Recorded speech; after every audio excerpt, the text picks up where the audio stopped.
Merci Jean-Marie. Je souhaite très simplement qu'avant que nous commencions, que les uns et les autres mettent soit sur vibreur, soit éteignent leur téléphone portable, puisque la conférence est enregistrée, ça évite les interférences. Merci mille fois, Monsieur Sommet, Jean-Marie Santero. Je rappelle juste que vous êtes conseiller des affaires étrangères à l'ambassade et en négociation internationale. Rappelez aussi que c'est, Excellence, Monsieur le Ministre, un digne serviteur de vos deux ministères. C'est un officier du mérite agricole français. Il est membre de l'Académie française de chocolat et représentant pour l'Europe et négociateur pour l'Europe dans le cadre des APE, accords de partenariat économique entre la Côte d'Ivoire et l'Union européenne. Votre pays, Monsieur le Ministre, assure la présidence de la CEDEAO. C'est le premier producteur mondial de cacao, avec plus d'1,5 million de tonnes par an, ce qui représente un taux de 45% sur le total de la production mondiale. C'est aussi le 7e producteur mondial de café. C'est le premier port tonnier d'Afrique. Et d'ailleurs, pour ceux qui vont faire la visite au niveau du salon de l'agriculture, événement pour lequel tous les deux vous êtes là, on pourra découvrir des très beaux escargots et puis les mâchoirons qui sont en vitrine, ainsi que d'autres matières premières. C'est dire ce que la Côte d'Ivoire représente sur le plan panafricain. Et pour terminer, je voudrais dire que c'est la première économie ouest africaine. Je voudrais, Monsieur le Ministre, bien évidemment, en vous remerciant au nom de la presse étrangère et de ceux politiques, au nom de l'ambassadeur qui dirige ces lieux, permettre à Monsieur le ministre de l'Agriculture de nous faire un exposé liminaire. S'en suivra ensuite le ministre des Ressources animales et halieutiques. Monsieur le ministre.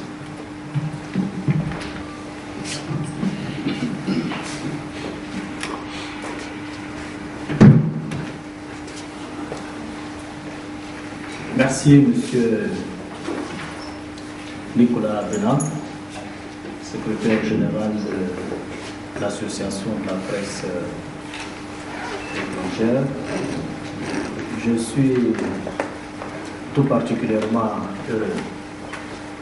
Mais vous permettrez, mesdames et messieurs, que je puisse indiquer en mon nom propre et au nom de mon collègue, le ministre des Ressources animales et halieutiques, que nous sommes venus ici accompagnés, bien sûr, d'une forte délégation, comprenant les membres de l'administration centrale de notre pays, chargés des questions agricoles, mais aussi des responsables des institutions agricoles.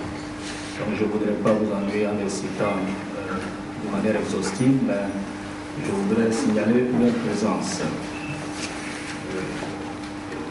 Messieurs et mesdames les journalistes, je pense que cette conférence est pour nous une opportunité. Une opportunité d'adresser en tout premier lieu nos remerciements les plus sincères aux autorités françaises. Nous voudrons donc saisir cette opportunité pour dire à la République française combien nous sommes fiers de notre coopération avec cet État frère. Comme vous le savez, notre pays sort d'une longue crise et la sortie de cette crise s'est faite naturellement avec l'appui de toute la communauté internationale, mais particulièrement avec l'appui de la République sœur de la France. Donc je voudrais vraiment rendre hommage au peuple français et aux citoyens français et bien sûr aux autorités françaises pour leur contribution à la démocratie dans notre pays et partout dans le monde.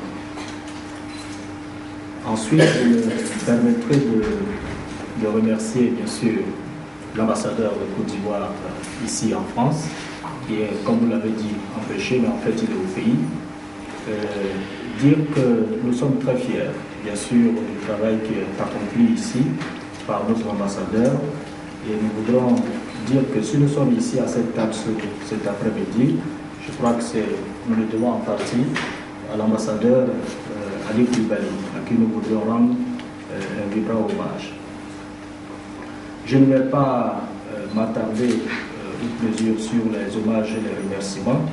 Il me suffit simplement de dire que c'est une fierté pour nous d'être en face de vous, comme de l'État, parce que vous êtes non seulement les relais de l'opinion, mais les faiseurs d'opinion.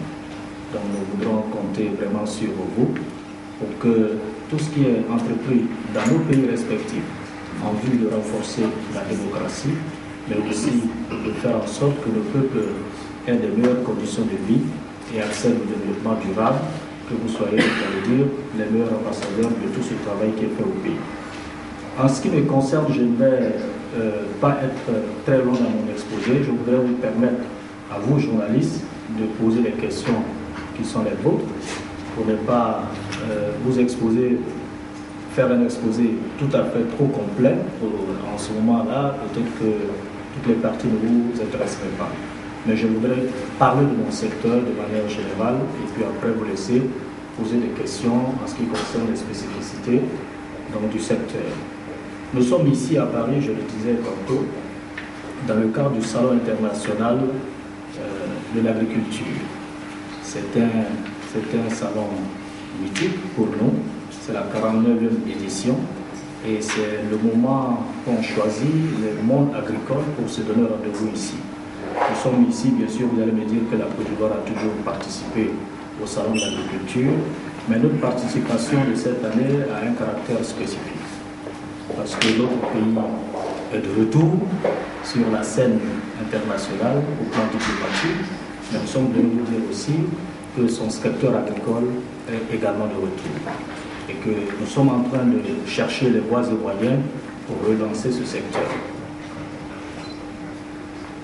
Je vais me limiter à vous présenter les efforts qui sont les nôtres en vue de relancer un secteur stratégique de l'économie.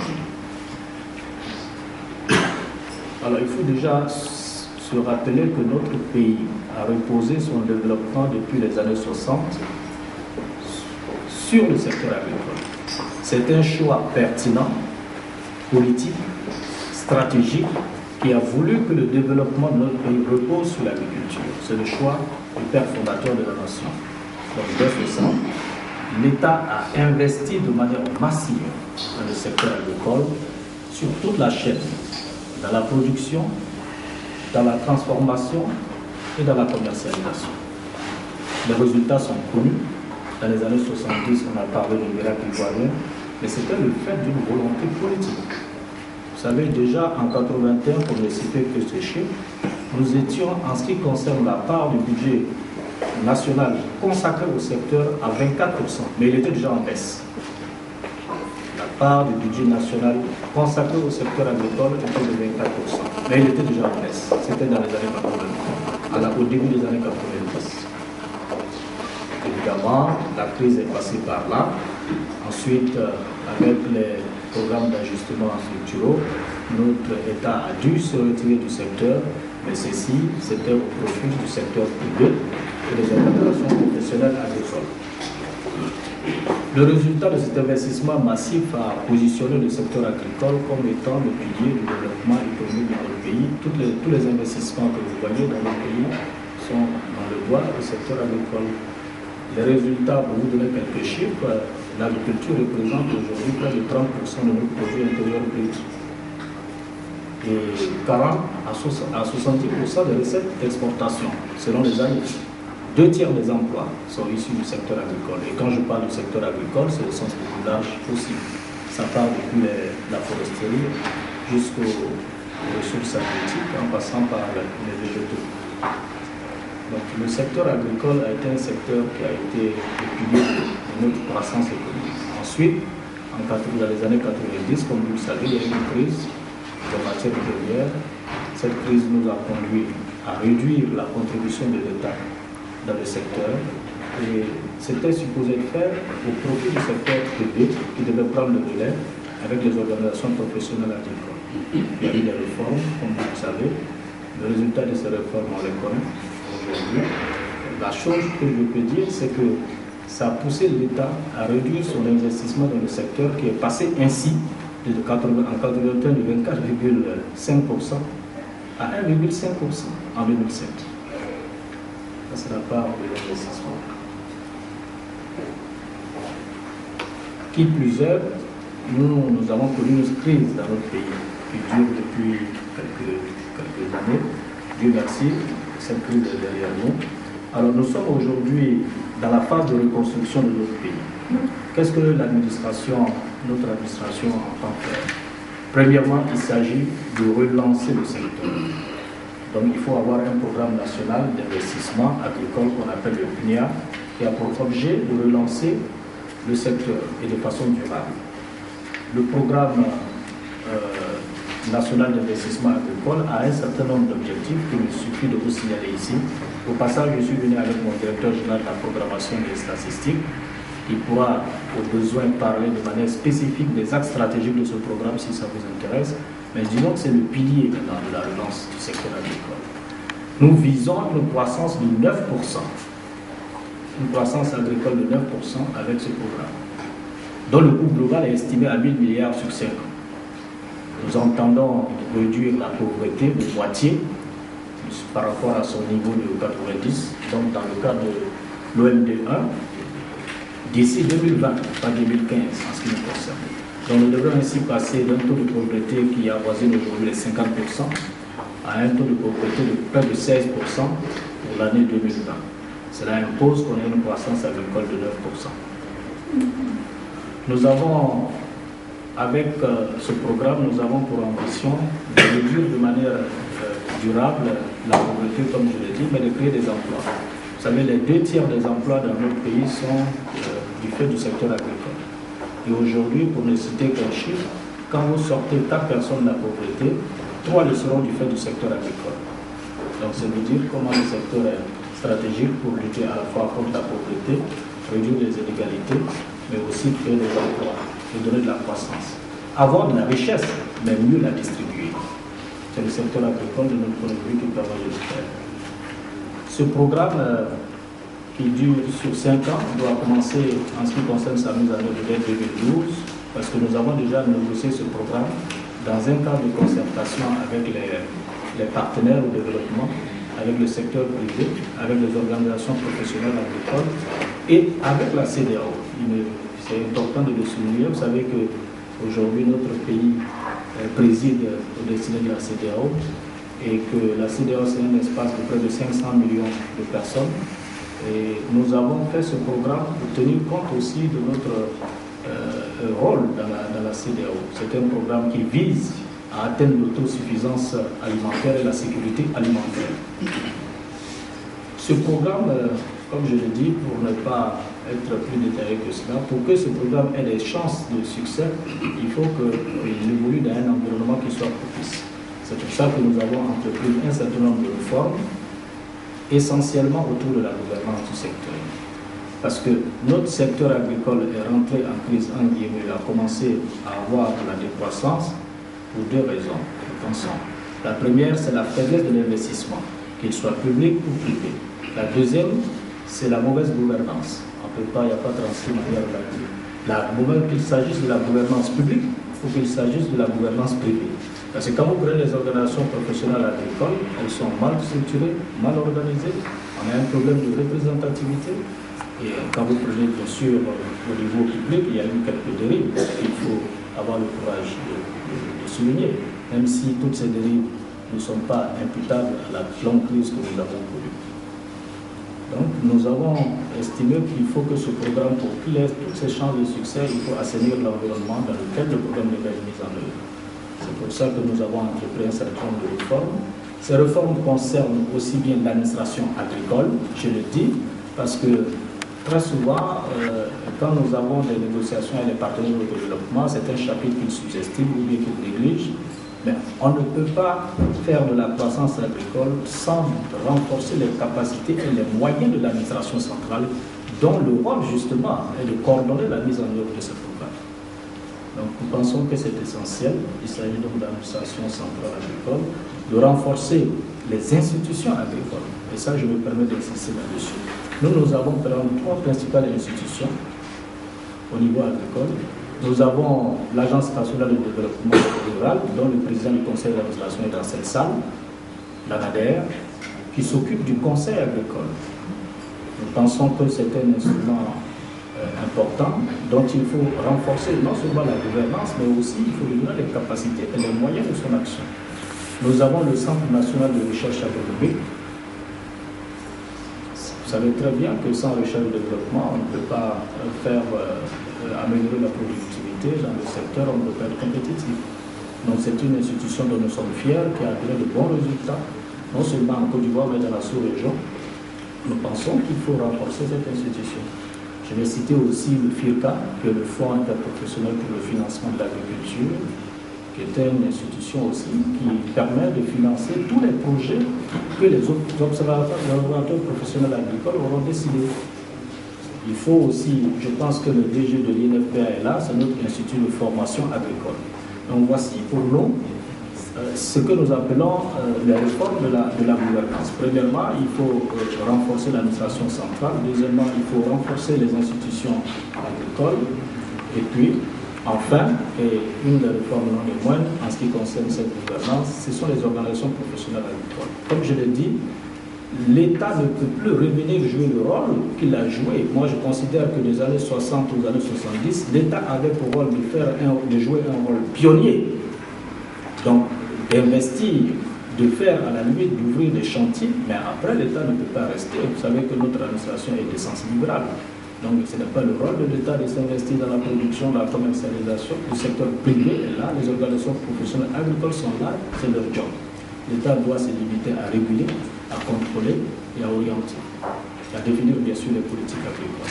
C'est pour ça que nous pensons qu'il faut que le secteur privé soit bien organisé, bien structuré, et que les organisations professionnelles agricoles soient vraiment des organisations professionnelles comme le nom l'indique. Alors, ça voudra dire quoi? Que nous avons un programme qui va commencer d'ici la mi-juin, qui vise à faire le recensement exhaustif de toutes les exploitations et des exploitants agricoles. Pour nous, ça c'est le fichier de base. Avec ce fichier de base, nous pourrons assainir le mouvement coopératif. Une fois que nous aurons assaini le mouvement coopératif, nous pourrons créer les collèges par filière. Une fois que nous aurons les collèges par filière, ce sont ces collèges-là qui iront à la chambre d'agriculture. Nous pourrons ainsi faire la réforme de la nouvelle chambre d'agriculture. Et ce sont ces collèges-là qui vont siéger au sein des interprofessions agricoles.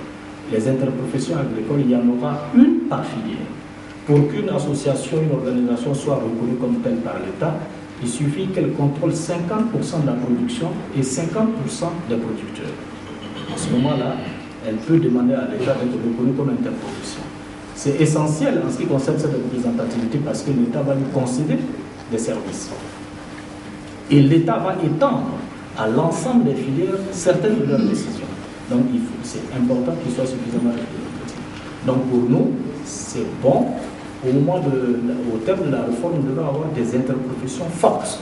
Une interprofession où il y aura le collège des producteurs, le collège des transformateurs et le collège des exportateurs au sein des interprofessions. Donc c'est au profit de ces interprofessions que l'État devrait céder la place pour que le secteur privé joue son rôle et qu'on soit sûr que ce sont des professionnels qui ont en charge les filières. Et puis non pas, je m'excuse du terme, des opportunistes, parce qu'il y en a eu. Et c'est ceux-là qui font le plus de balles aux filières. Et c'est ce qui désorganise et qui assombrit un peu, si vous explique un peu l'organisation à ce niveau. Alors, bien sûr, vous le savez très bien, dans tout ça, il y a un certain nombre de filières qui vont connaître des réformes et qui en ont connu. Je voudrais citer simplement 3. Il s'agit de la filière café-cacao et la filière coton-anacarde. Je les cite parce que déjà, ces filières, la typologie de l'agriculture dans notre pays, et bien dans beaucoup de pays africains, ce sont des parcelles atomisées. Ce sont des espaces de 1 hectare, 2 hectares, maximum 5 hectares. C'est très atomisé. C'est bien en termes de redistribution des richesses, mais quand ils doivent être organisés, il faut les agréger, autrement, ils ne peuvent pas bénéficier d'économies d'échelle.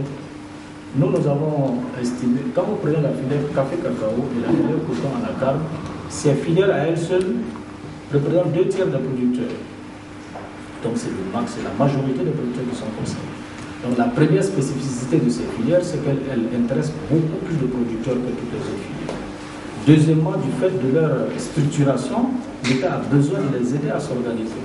Et donc il y a eu la réforme de la filière café-cacao, il y aura la réforme de la filière coton-anacarde avant la fin de l'année. Très rapidement. Quels sont les principes de cette réforme? Il s'agit d'améliorer la gouvernance de ces filières. Je ne vous apprends rien, vous savez que la filière cacao, pendant la libéralisation, il y a eu beaucoup de dérives. Ceci a interpellé le chef de l'État qui était en campagne et il a fait la promesse d'assainir cette filière. Améliorer la gouvernance, pour nous, il faut que ce soit des gens crédibles qui accèdent à la gestion de cette filière. Et il faut réduire les structures pour ne pas qu'elles soient budgétivores, pour que l'argent qui est consacré à la gestion des filières soit le minimum qu'on leur consacre. Parce que si on ne fait pas, si on leur donne beaucoup plus d'argent qu'ils en ont besoin, c'est le producteur qui paiera à la fin de la journée. La deuxième chose, c'est que cette réforme permettra aux paysans de tirer au moins 60% du prix cap comme étant son revenu. Par le passé, on prenait les charges à partir du prix cap, on déduisait toutes les charges et le prix résiduel qui était servi aux paysans. C'est le schéma inverse cette fois-ci. Quel que soit le prix cap, 60% lui est réservé et après, les 40% sont repartis entre les autres acteurs de la filière et les charges intermédiaires. Donc ça, la troisième chose, c'est de protéger le paysan contre les fluctuations des cours des matières premières. Le paysan a besoin de visibilité. On ne peut pas lui payer le produit à un prix aujourd'hui et puis 2 fois moins la saison qui suit. Si ça fluctue de cette façon-là, il n'y aura pas de visibilité.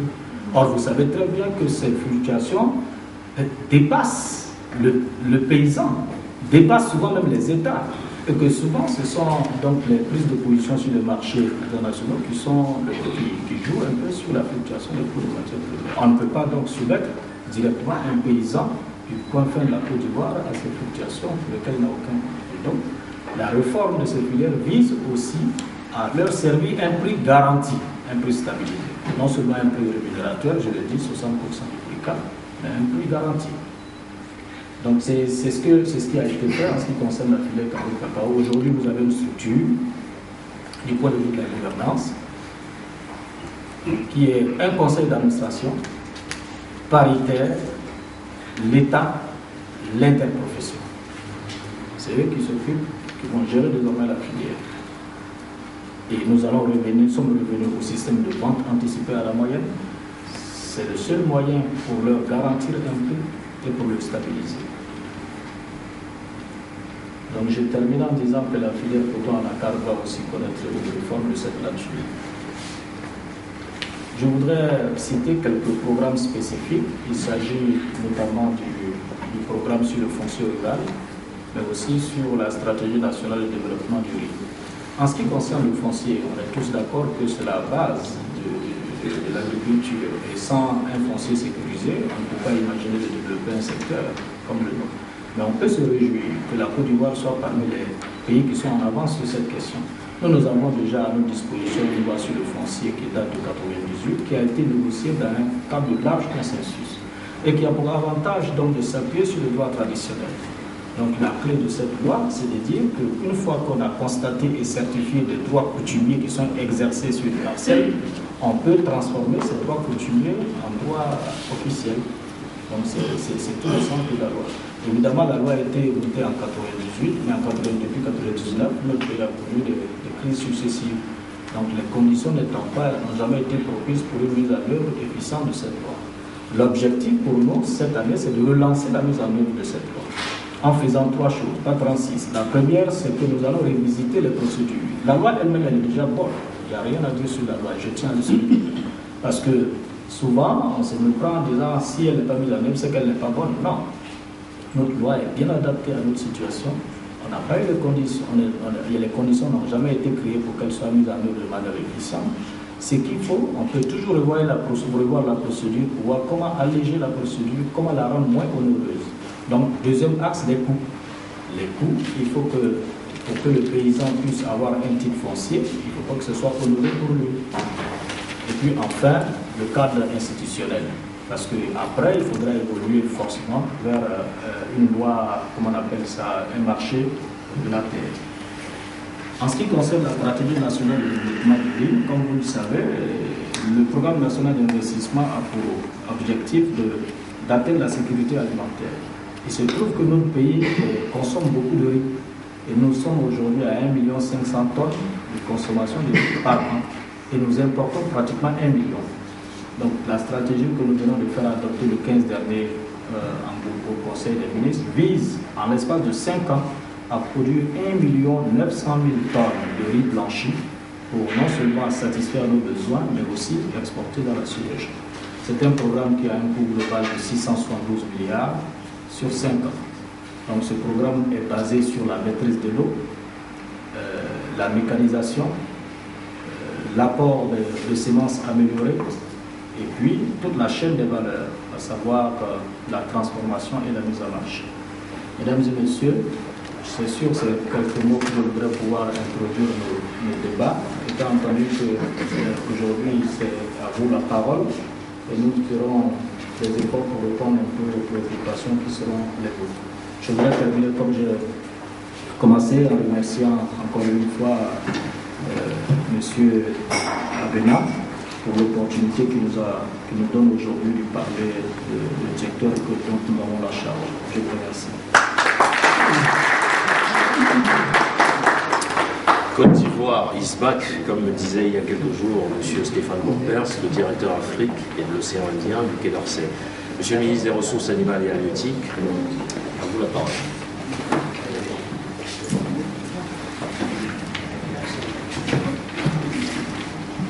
Merci. Merci, Monsieur Nicolas Abena. Mesdames et Messieurs les journalistes, Monsieur le modérateur,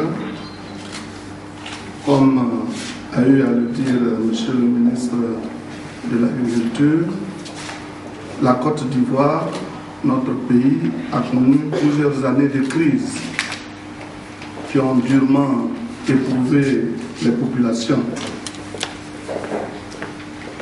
Aujourd'hui, avec l'élection du président Alassane Ouattara à la magistrature suprême, il faut dire que des missions spécifiques sont confiées à différents départements ministériels et celles qui ont été confiées au ministère des Ressources animales et halieutiques sont nombreuses. Et nous avons des objectifs par rapport au plan de développement de notre ministère, des objectifs à atteindre. Il s'agit pour nous d'élaborer et de mettre en œuvre l'ensemble de ces politiques. Nous avons des programmes et projets de développement des ressources animales et halieutiques. Nous devrons aussi assurer la promotion et le contrôle des normes sanitaires et qualitatives des denrées animales et d'origine animale. Il faut également maîtriser la santé animale et l'exercice de la tutelle de toutes les opérations et projets de développement des ressources animales et halieutiques devrait être aussi assuré. Et nous pensons que l'accomplissement de ces missions devait aboutir au développement durable des ressources animales et halieutiques. Ainsi, d'une manière générale, notre préoccupation reste en sorte que les ressources animales et halieutiques nationales soient suffisantes et de qualité pour contribuer efficacement au bien-être de nos populations. Aujourd'hui, nous travaillons en interne et aussi avec l'extérieur pour partager nos différentes expériences. Notre présence donc au Salon international de l'agriculture s'inscrit dans ce cadre parce que nous sommes à un carrefour d'échange et de partage du savoir-faire technique des pays comme la France. Et nous comptons renouer aussi des partenariats avec le secteur public et les partenaires économiques pour impulser un souffle nouveau à notre département ministériel. Et le choix qui a été fait par rapport à ce salon. Je vais parler du thème. Ce sont les ressources animales et halieutiques, secteur stratégique pour l'amélioration durable de la sécurité alimentaire et nutritionnelle en Côte d'Ivoire. Il s'agit en effet, dans la dimension restreinte de la sécurité alimentaire, d'approvisionner en quantité et en qualité suffisante sur toute l'étendue du territoire ivoirien des produits animaux et halieutiques. L'objectif étant de sécuriser l'offre alimentaire. Et relativement à la qualité, nous disposons au niveau de la Côte d'Ivoire des services vétérinaires présents sur l'ensemble du territoire qui inspirent confiance et qui, dans le cadre des échanges, travaillent avec les autorités de l'Union européenne. Maintenant, dans sa dimension généralisée, l'objectif est aussi de rendre compétitives les entreprises franches d'exportation de produits halieutiques afin de garantir les milliers d'emplois. Cela fait aussi partie de la sécurité alimentaire. De développer l'aquaculture industrielle qui est source d'amélioration des revenus des populations rurales. De rendre également compétitives nos industries dans le secteur de l'élevage qui sont de plus en plus très consommatrices de sous-produits agricoles et donc qui contribuent à l'amélioration des revenus des petits agriculteurs, producteurs de maïs, de coton, de soja, etc. Et c'est pour cela que nos deux ministères s'intègrent. L'objectif que nous visons aujourd'hui au niveau de la Côte d'Ivoire et en ce qui concerne notre ministère, c'est d'améliorer les revenus des consommateurs pour qu'ils aient accès à une alimentation saine et équilibrée, aussi bien en milieu rural qu'en milieu urbain. Enfin, s'agissant de la sécurité nutritionnelle, nous devons être en mesure de couvrir le marché non seulement en quantité et en qualité, mais aussi selon les normes proportionnelles, de renforcer les besoins en protéines animales des populations aussi bien rurales qu'urbaines pour éviter des situations de dénutrition ou de déséquilibre alimentaire. Nos objectifs à atteindre les années à venir pour chaque filière sont vraiment nombreux et je vais rappeler certains. Parlant par exemple de l'élevage des petits ruminants au vin caprin, nous devons faire passer notre cheptel qui aujourd'hui est de l'ordre de 2 121 000 têtes à 5 millions de têtes à moyen terme en procédant à l'augmentation des matrices en quantité et également en qualité.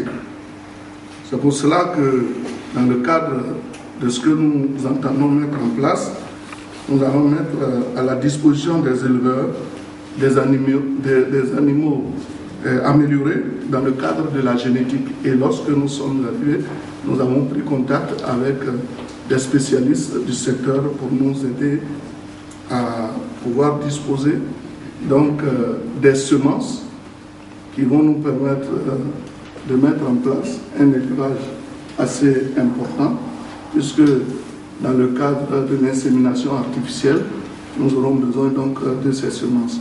Et le gouvernement vient d'adopter une communication en Conseil des ministres pour nous permettre déjà de disposer des moyens pour repeupler nos ranchs qui ont été dévastés par la crise. Vous savez qu'en Côte d'Ivoire, nous avons des ranchs tels que le ranch blanc, Marawi, Sipilou et autres, qui avant la guerre disposaient de belles races et qui nous permettaient vraiment de rivaliser avec les autres pays.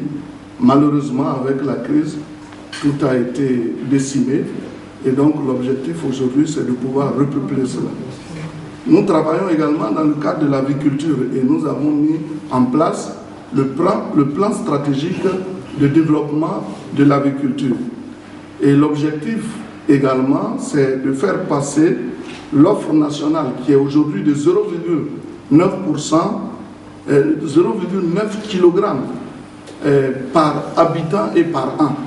C'est-à-dire en Côte d'Ivoire aujourd'hui, chaque habitant consomme 0,9 kg de poulet par an.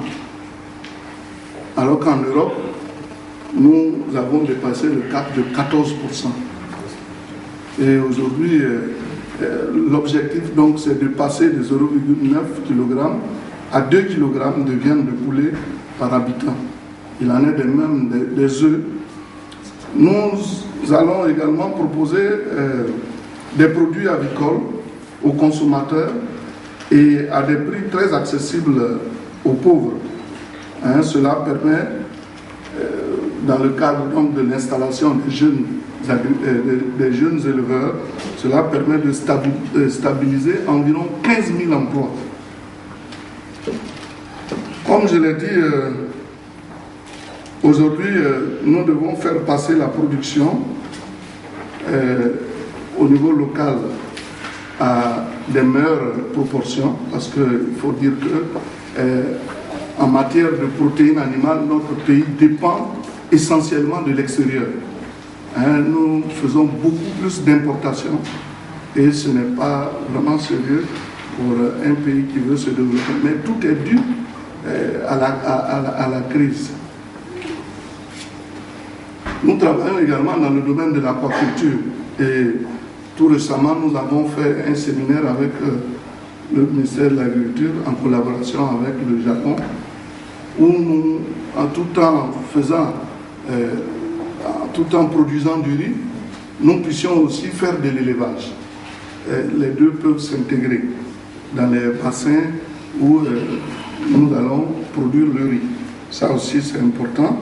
Et vous savez, au niveau halieutique, nos besoins en consommation sont de l'ordre de 288 000 tonnes par an. Mais nous ne produisons que 44 000 tonnes, ce qui est vraiment en deçà des réalités. Si nous mettons donc en application, je ne vais pas être trop long, puisque nous aurons à répondre à vos différentes questions.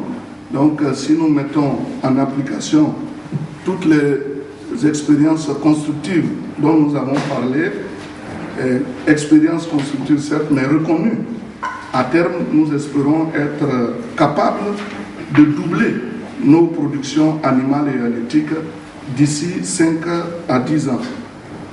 Et nous sommes venus donc au SIA avec plusieurs projets de développement de notre secteur que nous mettons aussi à la disposition des opérateurs économiques et des partenaires au développement qui voudront intervenir et aider la Côte d'Ivoire à avancer. Merci donc à monsieur le modérateur. Je crois que le ministre de l'Agriculture, parlant de l'agriculture, a fait un clin d'œil à notre ministère. Et comme nous attendons les questions pour mieux réagir, je voudrais vous passer la parole. Merci. Merci à vous, monsieur le ministre. Il va y avoir beaucoup de questions. Vous allez garder la main. Vous avez parlé des semences tout à l'heure. J'aimerais savoir si les semences vont provenir du cheptel ivoirien ou alors elles seront externes. Si elles sont externes, est-ce qu'un collège de chercheurs ou de techniciens ont travaillé dessus pour éviter les mutations génétiques? Et puis, une autre question concernant, puisque les escargots sont sur le stand, il y a eu dernièrement, je pense, en Floride, une problématique avec les escargots, semble-t-il. Ces escargots étaient sujets à donner, je sais pas comment on appelle ça, la méningite. Et l'épilepsie, en plus. Alors, la question c'est, monsieur le ministre, vous nous garantissez que les escargots qui sont au stand ne sont pas épileptiques. Et pour vous, le ministre de l'Agriculture, il y a une question qui J'aimerais savoir ce que vous pensez des OGM. Les OGM, pour une raison simple, c'est que pour certains, notamment pour les grands groupes, les OGM pourraient être une solution pour, comment dire, pour une consommation plus large. Quand on parle de lutte contre la famine, est-ce que vous pensez que les OGM peuvent contribuer à améliorer les problèmes de nutrition dans le pays? Et aussi, vous avez parlé des statistiques, aussi du secteur qui est sinistré. Les statistiques ont-elles été revues à jour? Sont-elles actuelles par rapport au fait que vous-même vous dites que le secteur, dans sa globalité, est sinistré?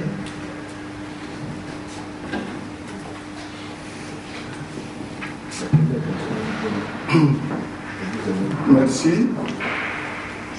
Je crois qu'au niveau de la Côte d'Ivoire, nous disposons d'un centre d'insémination artificielle.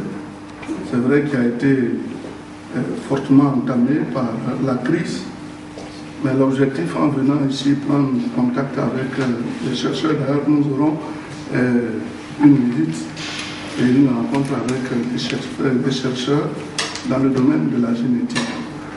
Nous sommes venus à la recherche donc d'espèces animales plus rustiques, plus performantes.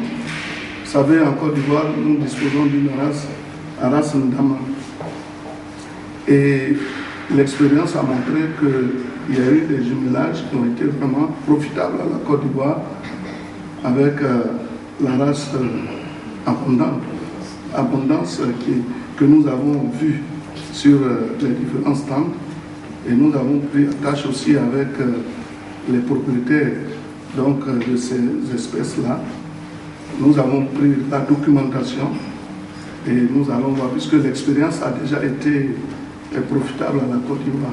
Il y a eu des semences donc, de ces espèces qui ont été importées en Côte d'Ivoire et qui ont donné des résultats concluants.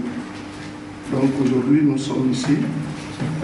Nous allons voir quels sont aujourd'hui sur l'échiquier national et international, quels sont les animaux performants. Si nous faisons donc du jumelage, qu'est-ce qui peut profiter à la Côte d'Ivoire? Et je crois qu'en la matière, nous avons eu des pistes qui sont vraiment bien et que nous allons explorer. Parlant de l'escargot qui a envahi la Floride, je voudrais vous rassurer que ces escargots-là ne sont pas de la Côte d'Ivoire. Parce que les escargots dont nous disposons sont vraiment uniques en leur genre. Et ce sont des escargots qui se développent dans la forêt. Or, tout à l'heure, vous avez parlé de la maladie d'épilepsie et de méningite. La méningite, ce n'est pas dans les zones forestières. Donc déjà, vous devez vous rassurer que nos escargots sont produits dans la forêt. Or, nous savons que la maladie, la méningite, est une maladie qui se développe dans les régions où il y a plus de sécheresse. Donc, c'est déjà une garantie pour vous pour pouvoir consommer nos escargots.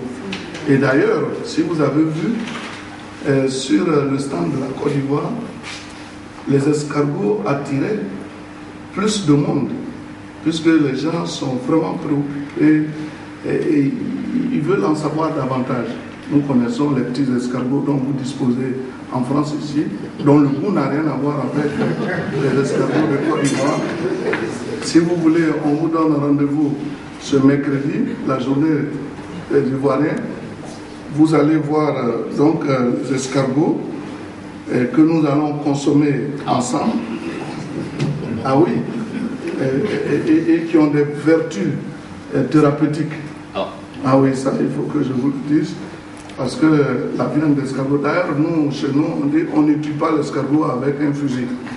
Donc ce sont des animaux de paix. On les ramasse. Or, les autres animaux, il faut les abattre avant de les ramasser. Et ils ne se nourrissent que de feuilles. Or, nous savons ce que les feuilles représentent dans la constitution des médicaments que nous prenons. Donc c'est dire qu'en consommant l'escargot ivoirien, c'est une partie des mots dont vous disposez qui disparaissent.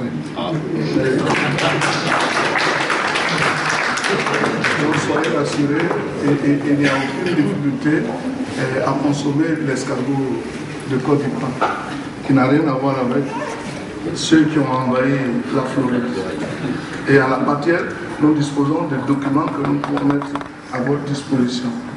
Et la bave issue des escargots aussi fertilise nos sols. C'est pour cela d'ailleurs que dans la forêt, quand on met le cacao, monsieur le ministre est là, voyez, le cacao aussi est développé dans les zones forestières. Et quand vous y allez, vous trouvez que les escargots sont déjà passés et en laissant leur bave, ça nourrit le sol et ça permet au cacao de bien se développer. Mais aujourd'hui, avec l'héliaculture, avec la cacaoculture, nos forêts tendent à disparaître et on fait plus d'élevage d'escargots. Et avec l'élégance de l'escargot, c'est encore plus propre. Voilà. Merci, M. Adénan. Je pense que deux questions en ce qui nous concerne. Il s'agit premièrement des OGM. Voilà. Alors, vous le savez très bien, il y a des questions qui sont devenues des débats de société. Moi, je ne voudrais pas en rajouter à la polémique ici en France. Quand on dit aujourd'hui pour ou contre l'avortement, c'est un débat sans fin. Quand on dit aujourd'hui vous êtes pour ou contre la peine de mort, c'est un débat sans fin. Et ça dépend des sociétés. Les débats sur les OGM et en face de devenu un débat aussi où les positions sont tranchées. Donc l'objet de mon propos, ce n'est pas de prendre pour ou contre pour une partie. Ce que je voudrais dire en ce qui concerne notre pays, c'est un domaine dans lequel nous devons reconnaître que nous sommes en retard sur la réflexion. Parce que chaque pays doit décider en toute souveraineté. Mais pour décider, il faut que vous puissiez être conseillé. Il faut que les techniciens y travaillent pour savoir quels sont les avantages et les inconvénients des OGM en ce qui concerne notre pays. Quand nous sommes arrivés au département, moi j'ai dit à mes services que c'est un débat qu'on ne peut pas repousser éternellement, parce que vous avez à côté le Burkina Faso qui est déjà très avancé dans les OGM en ce qui concerne le coton, et les OGM ne connaissent pas de frontières. Donc on pourrait les retrouver dans les champs de coton à Korogo, qui est le nord de la Côte d'Ivoire. Donc vous avez totalement raison. Je ne voudrais pas donner une opinion personnelle, mais je voudrais dire ici que nous sommes en train d'y réfléchir en relation avec le ministère de la Recherche scientifique pour qu'on puisse légiférer en la matière. Si oui ou non, nous sommes pour les OGM, sur quelle filière et à quelles conditions. Et donc à partir de ce moment, il y aurait un cadre réglementaire dans lequel tout le monde pourrait intervenir. C'est comme le problème de la bioénergie. Ce sont des grands débats. Moi, j'étais le 10 mai dernier, en 2010, au Brésil, à l'invitation du président Lula, qui avait invité les ministres de l'agriculture de l'Afrique dans un cadre de dialogue Afrique-Brésil. Et c'était des questions qui étaient au centre du débat. Nous avons demandé qu'on nous donne des techniciens pour qu'on puisse vraiment approfondir cette question. Vous savez, par exemple, si vous prenez la bioénergie, elle peut être en compétition avec les cultures alimentaires. Donc, ce sont des questions qui sont importantes, vous avez raison. Nous devons accepter que nous sommes en retard en ce qui nous concerne sur ce sujet-là. Alors, vous avez parlé des statistiques. C'est vrai, j'ai dit peut-être une chose et son contraire, ça peut paraître ainsi, mais en réalité, il n'en est rien. Je dis deux choses, pas 36. La première, c'est que quand nous avons réalisé des investissements massifs dès les années 60 dans le secteur agricole, le résultat, c'était le miracle. Maintenant que l'investissement a baissé, qu'à cela s'est ajouté une mauvaise gouvernance, le secteur est en crise. Mais toute chose étant égale par ailleurs, le secteur reste le premier secteur économique du pays. C'est pour ça qu'il continue de représenter 25 à 30% du PIB. Voyez-vous, je peux vous donner quelques chiffres. La Côte d'Ivoire, avec 400 000 tonnes de noix brutes de cajou, est le premier pays producteur africain de noix brutes. Et si ce n'est mondial. Mais je sais qu'en termes d'exportation, nous sommes le premier pays exportateur de noix brutes au monde. Bon, vous me direz que ce n'est pas un rang glorifié, pour lequel on peut se glorifier, parce que nous exportons de la matière brute. Nous transformons seulement 2% de notre production en noix de cajou. C'est pour ça que nous avons intérêt à venir à ce salon et montrer quelles sont les potentialités qui sont les nôtres. Le cacao, nous sommes le premier pays producteur mondial, vous l'avez dit, avec près d'1,5 million de tonnes. Je peux citer sur l'EVA, sur beaucoup de produits. Nous sommes vraiment, on a des potentialités et nous avons des rangs enviables dans le monde. Donc c'était un secteur qui a un poids économique, c'est ce que je veux dire. Et quand nous avons voulu faire le programme national d'investissement agricole, nous avons fait une étude de modélisation qui a fait la preuve qu'en Côte d'Ivoire, et pour les décennies à venir, le secteur sur lequel le développement devrait reposer, c'est le secteur primaire, particulièrement le secteur agricole. Donc ce n'est pas du jour au lendemain que les mines de pétrole vont se substituer au secteur agricole. Voyez-vous? Et c'est ça que je voulais souligner quand j'ai parlé. Donc les statistiques ne sont pas à réviser.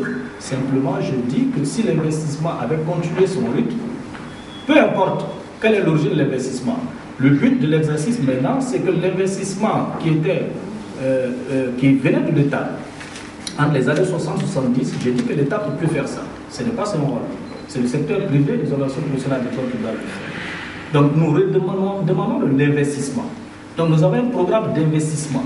Ça fait 1000 milliards, soit 200 milliards par an sur les 5 ans. Et nous sommes venus ici avoir un peu présenter ce programme et pour que le secteur privé s'y intéresse, que les partenaires techniques et financiers avec lesquels nous avons conclu ce programme aussi puissent continuer de s'y intéresser. Et je suis sûr que l'investissement, on doit revenir à l'investissement dans le secteur. Maintenant, je concède que ce doit être un investissement beaucoup plus basé sur le secteur privé. Si vous prenez la stratégie nationale sur le riz, sur les 5 premières années, il nous faut 477 milliards. Mais le secteur privé est prêt à mettre 306 milliards français. Parce qu'ils ont trouvé le programme pertinent. Et l'État va venir, bien sûr, avec les bailleurs de fonds, pour regarder dans notre loi budgétaire si on peut couvrir le budget, et puis les bailleurs de fonds vont nous accompagner pour près de 100 milliards. Mais le reste va venir essentiellement du secteur privé. Merci. Garde le micro, Monsieur le Ministre. Alors, vous avez parlé d'un taux de croissance de 9%, après on passera à la salle, de 9% sur 5 ans à partir de 2012. Est-ce que c'est une variable réajustable au cas où 2 ans après ou 2 ans et demi après, vous n'atteignez pas le taux de croissance prévu? Oui, en fait, j'ai dit, nous visons une croissance agricole de 9% sur 5 ans. Tout à fait. Donc la croissance peut bien partir de 2%, 3% pour l'année qui sont 2, mais l'objectif sur les 5 ans nous demande à un taux de croissance agricole de 9%. Je n'ai pas dit en continu, on ne commence pas du jour au lendemain avec la croissance à un taux de 9, ça doit aller crescendo. Pourquoi on n'a pas fixé au hasard? Quand nous avons fait des études de modélisation, on avait des objectifs. Vous savez, au niveau africain, le taux de croissance qui est demandé aux États, c'est 6%. Mais nous savions avec notre niveau de pauvreté que nous devrons réduire. Vous savez, la crise est passée par là. Nous sommes, je vous le dis, à près de la moitié de la population vit sous le seuil de pauvreté. Ça sont les statistiques. Pour le DSRP de 2008, on était à 48,9% de taux de pauvreté. Et depuis vers 2010, on pense que ce taux s'est aggravé, on est autour de 50%. Or, l'OMD1 dit quoi? Les États doivent réduire de moitié le taux de pauvreté par rapport au niveau de 90. En 90, nous avions un taux de pauvreté de 33%. Or, d'ici là, c'est aggravé. Donc, le chemin à parcourir pour la Côte d'Ivoire est plus grand. Parce que nous devons partir non pas de 33% maintenant, mais de 50% de taux de pauvreté réel à réduire à 16%. Ça nécessite des efforts de croissance agricole.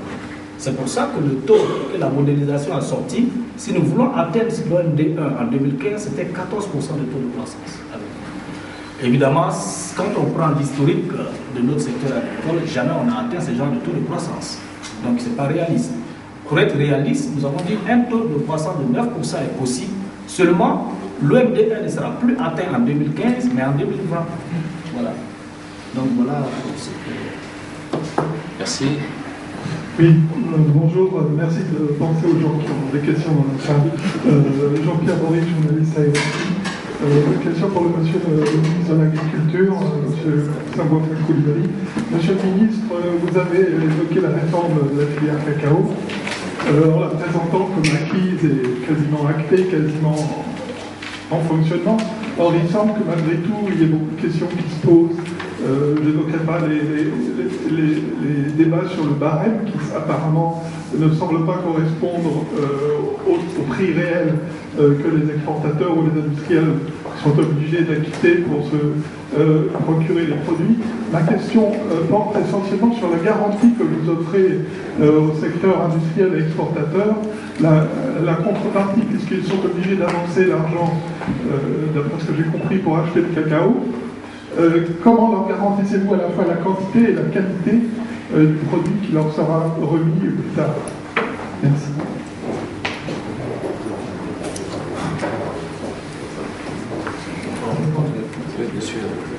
Merci, monsieur Jean-Pierre Maurice. Je crois qu'on se connaît. Vous m'avez déjà interviewé à Abidjan. Je suis content de vous avoir dans la salle. Monsieur Abénassu, c'est une question importante. La réforme sur la filière café-cacao, elle est très simple. Il s'agissait, premièrement, de réformer la gouvernance du secteur. C'est fait. Ça, au moins, vous devez en convenir. Nous avons mis en place un conseil d'administration. Il y a un président du conseil d'administration.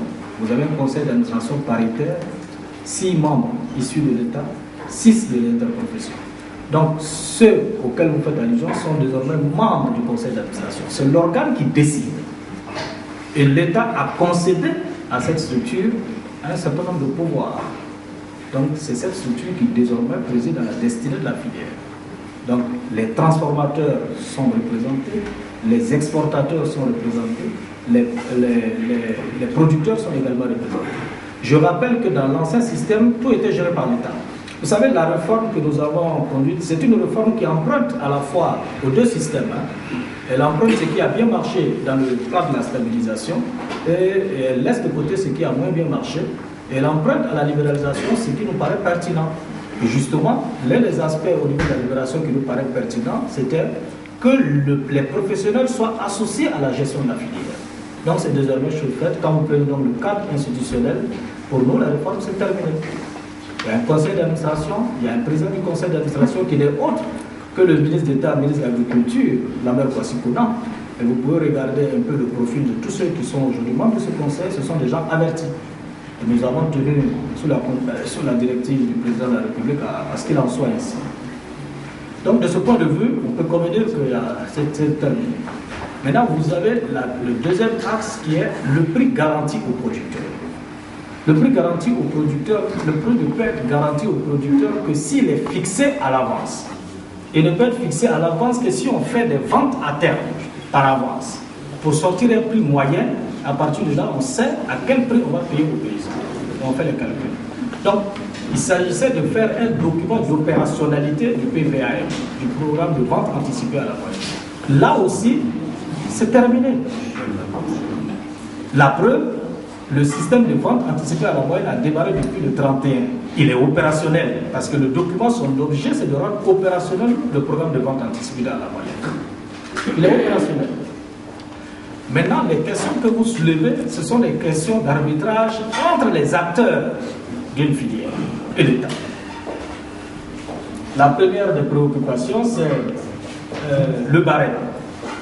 Quand vous dites le barème, quand je prends les filières qui sont régies seulement par l'interprofession, les transformateurs, les exportateurs, les producteurs se retrouvent au sein de l'interprofession. Ils discutent de leurs charges, ils sortent les prix et ils conviennent maintenant du prix du producteur qui lui aussi est membre de l'interprofession. Vous voyez, le barème n'est pas un frein à la mise en œuvre du programme de vente anticipée à la moyenne. Donc les débats sur le barème se poursuivent, mais c'est une question technique qui n'est pas un frein. À la limite, c'est comme si on veut vendre la peau de loup avant de l'avoir tué. Parce qu'il faut avoir fait des ventes anticipées, connaître le prix moyen, notamment la taille du gâteau, si je peux m'exprimer ici, et puis après, maintenant, ils savent comment répartir entre eux. C'est évident que dans un système libéralisé, où chacun a ses coûts d'approche, mais il y a un système mutualisé, c'est vrai qu'il y aura des débats. Quelqu'un peut dire, moi, le transport me coûte tant, l'autre dit non, le transport ne peut pas coûter tant que ça. Donc il y a des débats, il y a des négociations, et je suis heureux de vous annoncer que depuis quelque temps, les positions se sont bien rapprochées et qu'ils sont en train de se mettre d'accord sur les coûts. Et ça, c'est important. À ce niveau-là, on va dire que c'est vraiment de la transparence, parce que personne ne pourra décider comme ça de ses coûts, les choses pourraient être vérifiées par les uns et les autres. Comme ça, on saura, chacun aura un droit gagner ce à quoi il a droit. Maintenant, vous dites, qu'est-ce que l'État fait pour garantir la qualité et la quantité? Le programme de vente anticipée à la moyenne, contrairement au Ghana, où l'État achète le produit, le physique, et puis après, bon, c'est l'État qui donne aux exportateurs. Ce n'est pas le cas. Dans le cadre de la Côte d'Ivoire, les déblocages se font par les opérateurs. Donc l'État ne vend que les droits d'exportation par la messagerie. Et une fois que cela est fait, les opérateurs eux-mêmes vont se procurer le physique sur le terrain selon les règles qui sont édictées par la structure de régulation. Voilà comment ça se passe. Évidemment, nous avons planché pour un système où on va mettre l'accent sur la qualité, mais on ne veut pas que le produit soit acheté aux paysans avec des réfactions. Donc pour nous, une fois que pour la qualité de la Côte d'Ivoire arrêtée, le prix qui est là doit être servi aux paysans.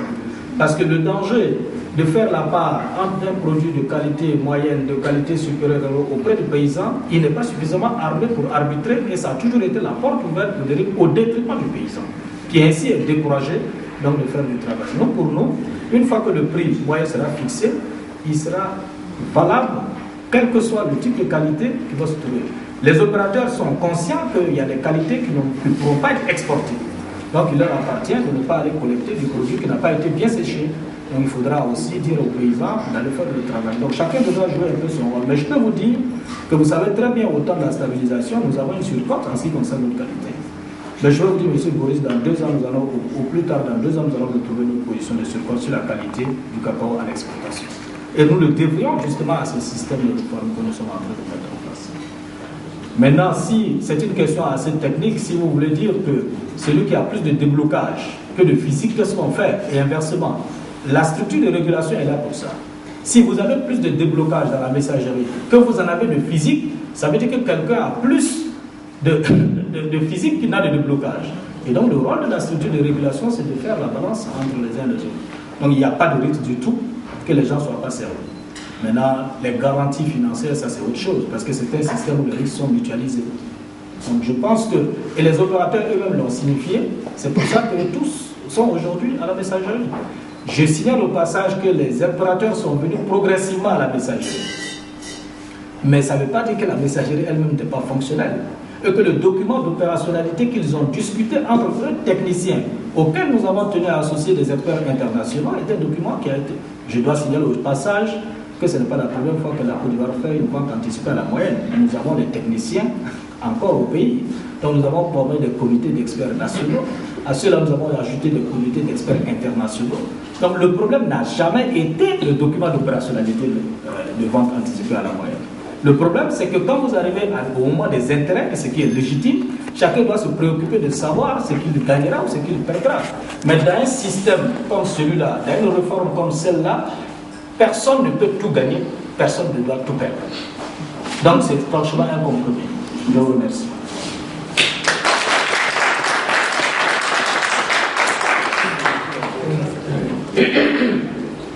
Gérard Berthet du magazine Entreprendre. Je m'adresse au ministre de la Pêche. Le portorier de Côte d'Ivoire est classé comme le premier en Europe. Il y a 2 questions que je voudrais savoir. C'est est-ce que vous considérez que vous garderez toujours ce rang de premier portorier? Et deuxièmement, que faites-vous pour lutter contre le piratage? Merci. Notre objectif, c'est de pouvoir garder ce rang de premier portonnier d'Afrique, exportateur de survétons. D'abord, nous avons signé des accords de pêche avec l'Union européenne, vous le savez très bien. Et dans le cadre de cet accord, nous avons décidé de faire de la surveillance de nos eaux. Mais nous avons aujourd'hui de nombreuses difficultés quant à la surveillance des eaux. Il y a tellement de piratage qui se fait dans nos eaux qu'aujourd'hui, en venant à ce salon, notre souci, c'est de pouvoir discuter avec les partenaires au développement pour nous aider à surveiller les eaux. Nous avions déjà entrepris des démarches dans ce sens, pour ce qui est, par exemple, de la surveillance satellitaire. C'est un système de surveillance de l'eau qui se fait par satellite. Même si vous le faites à ce niveau-là, il va falloir aussi disposer de bateaux patrouilleurs pour aller à l'encontre donc de tous ceux qui viennent pêcher de façon illicite dans nos eaux. Tout récemment, si vous avez suivi, nous avons, il y a un bateau, un navire de pêche pirate qui a échoué au large de nos côtes. Ce sont des Chinois. Et ils sont nombreux, les Coréens, les Chinois, qui viennent sans licence de pêche, pêcher dans nos eaux. Parce qu'ils savent très bien que nous ne disposons d'aucun moyen de surveillance de nos eaux. Donc nous avons pris des attaches avec Thales à l'époque, qui a décidé de nous appuyer dans ce sens.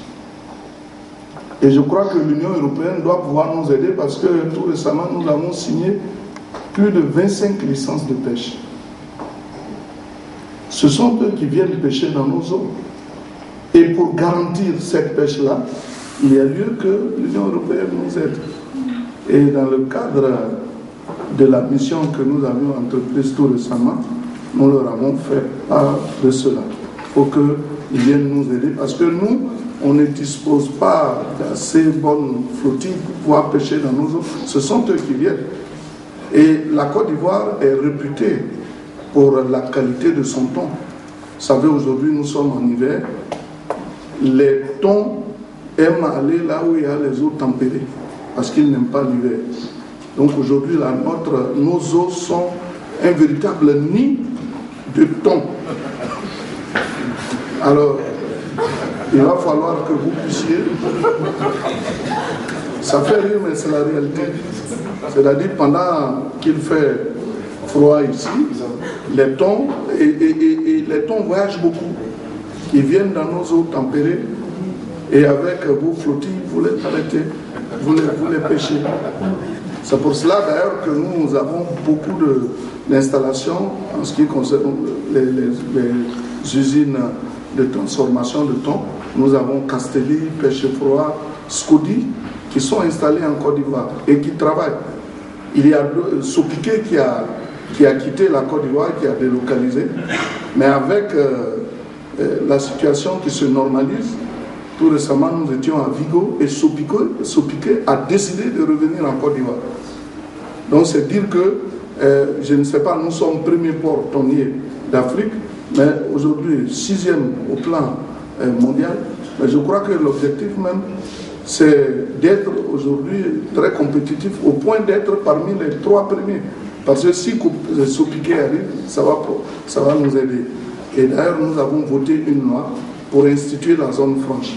Nous sommes venus avec le secrétaire exécutif de cette zone franche et nous mettons à disposition de tous ceux qui veulent s'implanter en Côte d'Ivoire pour développer le secteur thonier d'avoir quand même un minimum. Il faut favoriser leur installation. C'est pour ça que nous avons institué donc, cette zone franche qui marche à merveille.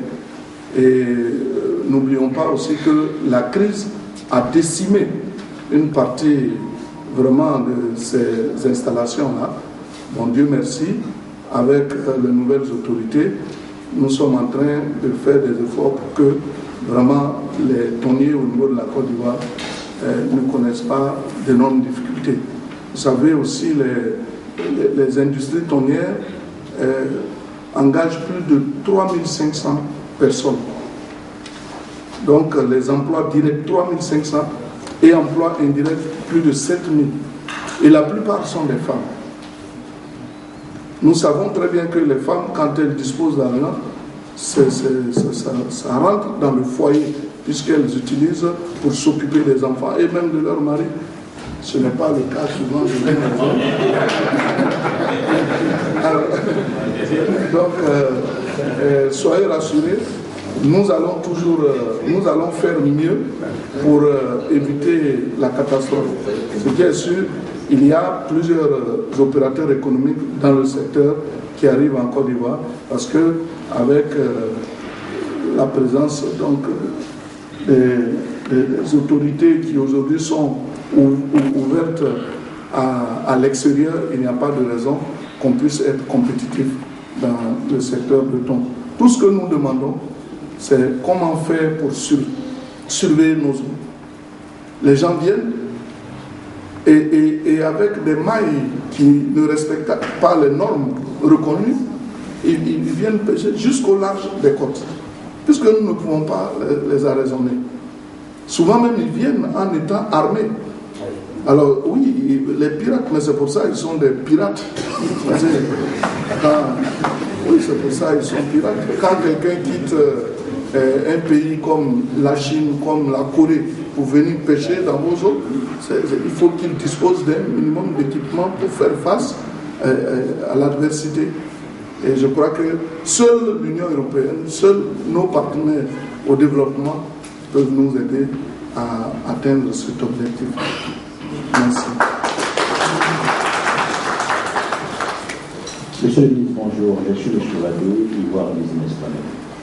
Monsieur le ministre, je voulais savoir la production animale, c'est pas bien. Quelle est la relation, quelle est la nature de votre relation entre le ministre Bruno Le Maire avec le ministre Bruno Le Maire? Je voulais savoir ça, c'est vous avez été légèrement minoritaire, donc on se pose vraiment des questions par rapport à la nature de votre relation sur ce. C'est tout à l'heure qu'on m'a dit qu'un journaliste aurait écrit qu'il y a eu des problèmes avec le ministre de l'Agriculture, M. Bruno Le Maire. Mais il faut que, vous savez, dans notre affaire, on vient de sortir de la crise. Et en la matière, vous savez que j'ai joué un rôle important pour libérer la Côte d'Ivoire. Donc, il y a des journalistes qui s'attaquent n'importe comment aux gens. Sinon, l'autre jour, nous sommes arrivés, j'étais avec mon collègue, ministre de l'Agriculture, nous sommes rentrés, le ministre s'est levé pour nous saluer, lui d'abord, ensuite moi. Mais il y avait une seule place. Quoi qu'on dise, bon, je ne sais pas s'il est plus âgé que moi, mais j'ai dû accepter qu'il s'asseye d'abord. Il est assis et on m'a donné un autre siège. Au moment où je m'apprêtais à m'asseoir, il y avait une dame qui est ministre de l'Agriculture d'un pays qui était portugaise. Quand même, je suis un homme galant. Je lui ai cédé ma place. Et donc j'étais debout en attendant qu'on puisse m'installer. Et c'est là, le ministre de l'Agriculture, en m'ayant vu debout, a dit non, je ne veux voir que des ministres sur ma table. Et il y avait un ambassadeur qui était là. Il s'est levé et on a pu frayer un passage pour que je puisse m'installer. D'ailleurs, j'étais à Londres et j'étais plus à l'aise que tous les autres. Je ne sais pas pourquoi ce journaliste, qui n'était même pas dans la salle, il n'était pas dans la salle et qui écrit en disant que j'ai eu des problèmes avec M. Bruno Le Maire. Mais qu'on soit honnête, quand on est journaliste, il faut être honnête. Mais Dieu seul sait que là-bas, nous n'avons eu aucune difficulté. D'ailleurs, le ministre de l'Agriculture, et il avait même demandé à ce qu'on puisse se revoir avec le ministre de l'Agriculture. Et son conseiller est venu me voir pour dire que le ministre est en train de voir si d'aventure, avant notre départ, il pouvait nous recevoir, mais qu'ils étaient en période de campagne. Mais lui, il n'a pas vu tout ça. Il a écrit ce qu'il fait parce qu'on veut discréditer Adjumani pour son combat qu'il mène pour la démocratie en Côte d'Ivoire. Mais je crois que s'il est honnête, il doit pouvoir rétablir cela parce qu'en aucune façon, je n'ai été débouté par le ministre de l'Agriculture qui, au contraire, était heureux et fier de nous avoir au sein de la salle. Merci. Je vais vous garder. La Côte d'Ivoire est premier producteur mondial de cacao. Et à Paris, il n'y a pas une maison de chocolat. Est-ce que c'est dans les pipes? C'est pour bientôt?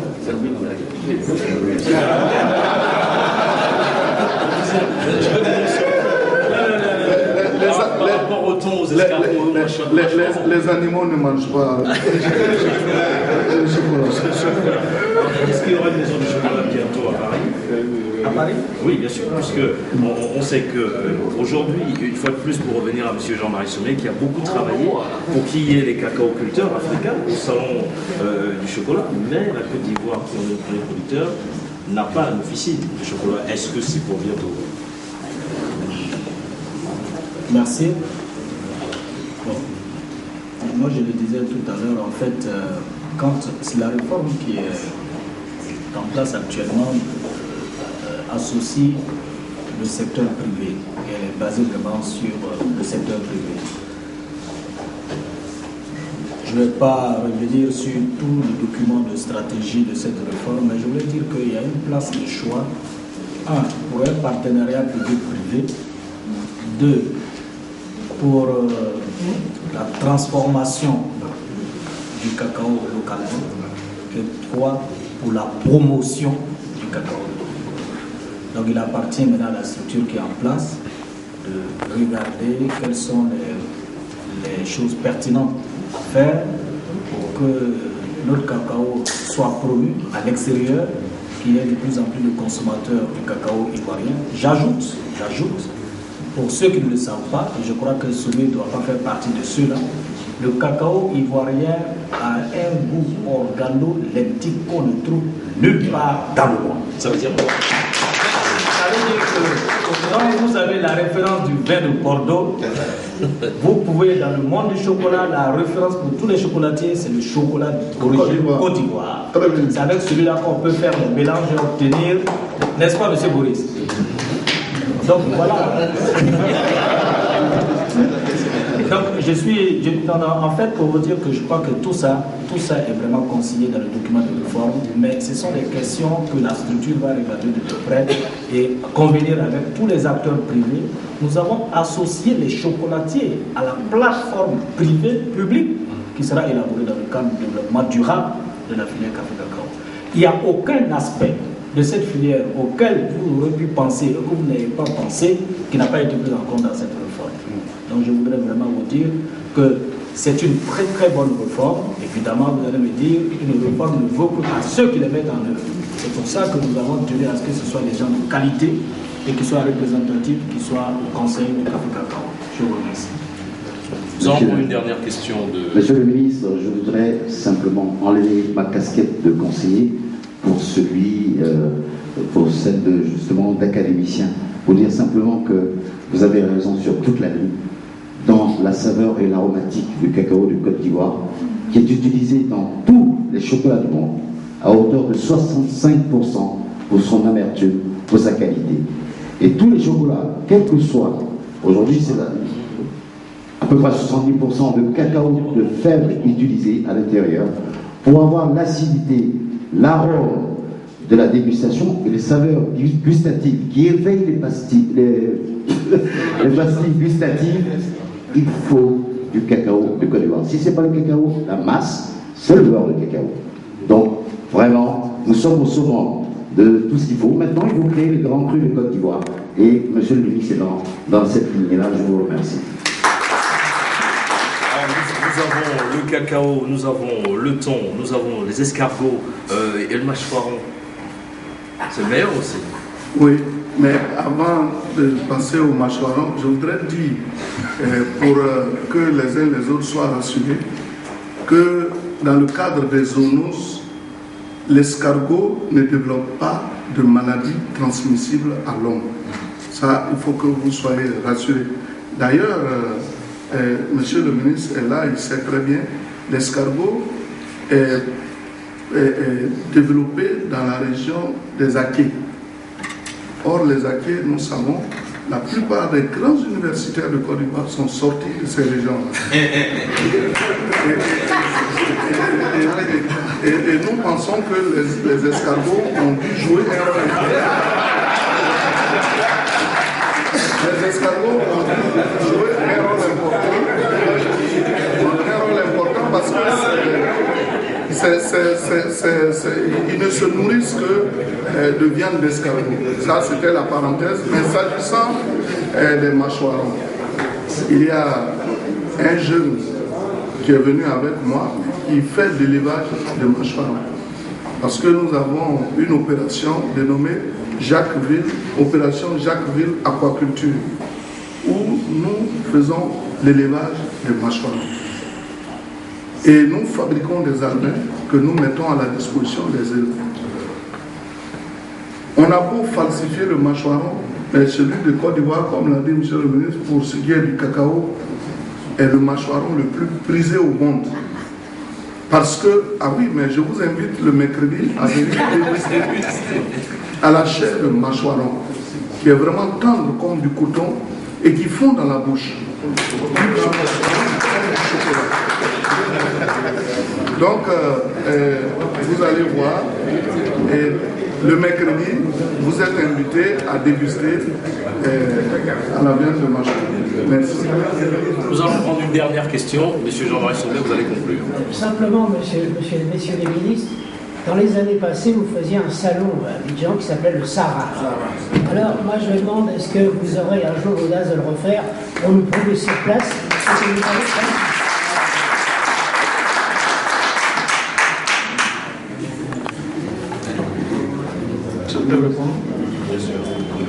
Là, vous me donnez l'occasion de... Ça faisait partie d'ailleurs de nos notes, aussi bien dans mes notes que dans celles du ministre des Ressources animales. C'est l'une des raisons de notre présence ici. Vous avez totalement raison. C'était le salon de l'agriculture et des ressources animales. Nous comptons relancer ce salon dès 2013. Le ministre des Ressources animales et moi, nous avons parlé. Nous allons demander à nos collaborateurs de retour au pays la communication qui sera faite pour cette mission devra conclure pour qu'on puisse relancer le salon de l'agriculture en Côte d'Ivoire. Maintenant, je me demande, c'est un salon qui va prendre un caractère beaucoup plus dimensionné, parce que vous savez très bien notre place dans l'espace CEDEAO. Nous venons d'accéder à la présidence de la CEDEAO. Il y en a pour 500 millions de consommateurs. Et je vous ai dit tout à l'heure, toute la politique agricole que nous développons, nous ne développons pas cette politique pour les 22 millions d'habitants seulement de Côte d'Ivoire. Nous ne développons pas cette politique pour les 500 millions d'habitants de la CEDEAO. Parce que nous avons des atouts que les autres pays n'ont pas, et il faut que nous puissions mettre à profit ces atouts pour répondre aux besoins des autres membres de la CEDEAO. Ça, c'est une question importante. Et vous savez, pour ces gens de rendez-vous, une fois que l'événement est consacré dans le monde entier, vous devez caler le calendrier. C'est ce que nous devons négocier. Parce qu'entre-temps, il y a beaucoup de salons qui ont fleuri partout. Donc il faut qu'on négocie une période où le monde entier saura qu'à cette période, le rendez-vous est pris pour être en Côte d'Ivoire, pour avoir le salon ouest-africain, cette fois-ci, pour l'agriculture et l'alimentation. Je vous remercie. Merci beaucoup, monsieur le ministre. C'est un honneur parce que pour la première fois, comme on dit, aucun pays n'a pu réunir deux ministres sur cette table. Je vous demande de les applaudir. C'est exceptionnel. Surtout que le secteur est le socle de l'économie de la Côte d'Ivoire, autant l'agriculture en général, dans sa globalité, et les ressources animales et halieutiques. Merci Abena, merci. Il y a certains journalistes, avant que Abena ne conclue, il y a certains journalistes qui souhaitent avoir, c'est France Info je pense, qui souhaitent avoir un entretien avec vous. Donc on s'est permis d'accepter, je pense que vous n'allez pas abuser. Et tout de suite après, nous avons un cocktail qui vous a été offert par les deux ministres. Nous avons mis les moyens, malgré tout, pour vous recevoir. Alors vous pouvez les remercier. Merci à vous. Merci à vous. C'est à vous. Excellence, Monsieur le ministre, nous sommes la presse étrangère, forte de ses 415 membres, 77 nationalités, vous remercie. La presse étrangère que modestement je représente en tant que membre déjà, les journalistes, vous remercie. Pour vous garantir que la Côte d'Ivoire, nous l'avons, comme on dit, dans la peau, dans la chair. Nous sommes tous quelque part ivoiriens et nous sommes déterminés à ce que les portes de ce endroit illustre vous soient toujours ouvertes. Vous êtes ici, chez vous, c'est pas à moi de vous le dire, le constat, vous le faites vous-même. Alors je souhaiterais que l'un et l'autre un mot pour conclure, parce que pour ma part, on ne conclut pas un échange comme celui-ci quand on a la première puissance économique de la région.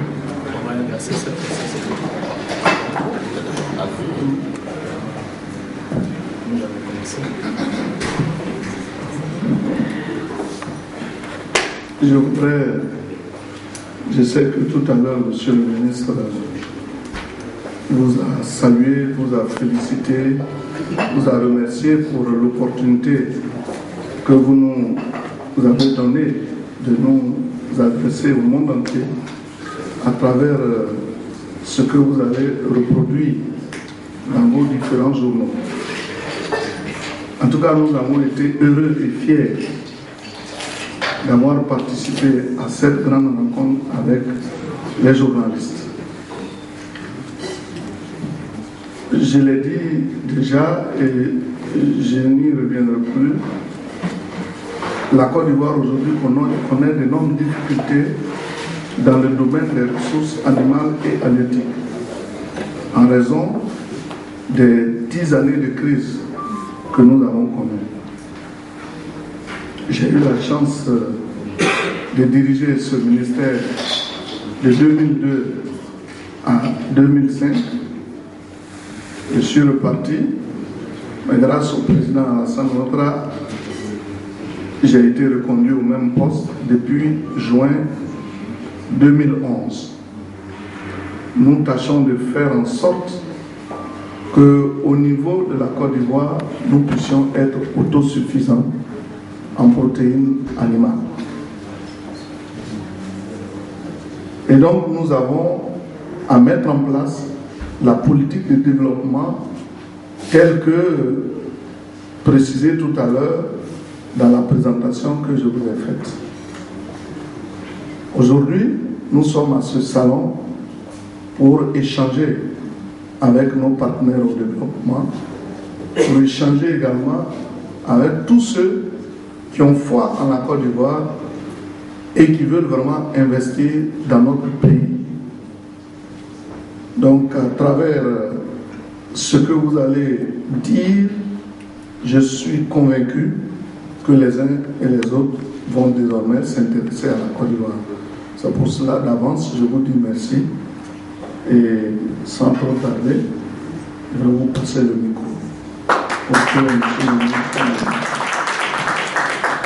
Merci, M. Abena. Je voudrais à mon tour remercier tous les journalistes et les collaborateurs qui ont pris part aux échanges de cet après-midi et dire à la suite du ministre Adimani que nous sommes ici en France pour marquer le retour de notre pays sur la scène internationale au plan économique. Et comme je l'ai dit, notre succès a reposé jadis sur le secteur agricole et c'est sur le secteur agricole que nous comptons baser sous la conduite du président de la République, son Excellence Alassane Ouattara, pour reconstruire le pays dans tous les sens du terme. Pour cela, nous en appelons à l'investissement. Et pour appeler à l'investissement, nous avons élaboré un programme national d'investissement. Aujourd'hui, nous allons, bien sûr, l'État va revoir à la hausse sa part dans ce programme, mais nous sommes venus aussi demander au secteur privé de venir investir en Côte d'Ivoire et notamment dans le secteur agricole. C'est pour cela que les réformes sont en cours pour assainir l'environnement, les affaires et faire en sorte que les investissements soient productifs pour le secteur privé. Donc je voudrais terminer par ces propos en disant que je suis très ravi d'avoir eu ces échanges avec les journalistes que vous êtes et nous comptons sur vous pour relayer le message après l'accueil sans précédent qui a été réservé à notre président ici. Et j'en profite pour remercier encore une fois de plus les autorités françaises pour tout le concours qu'ils ont apporté à la Côte d'Ivoire. Et je souligne que dans le cadre du contrat de désendettement et de développement négocié avec l'AFD, la dette, si nous atteignons le point d'achèvement, la dette sera reconvertie pour faire des investissements. Et le président de la République tient à ce que la part belle soit faite au secteur agricole. En tout cas, mesdames et messieurs, merci pour votre attention. Je vous remercie et bonne journée. Bonne journée.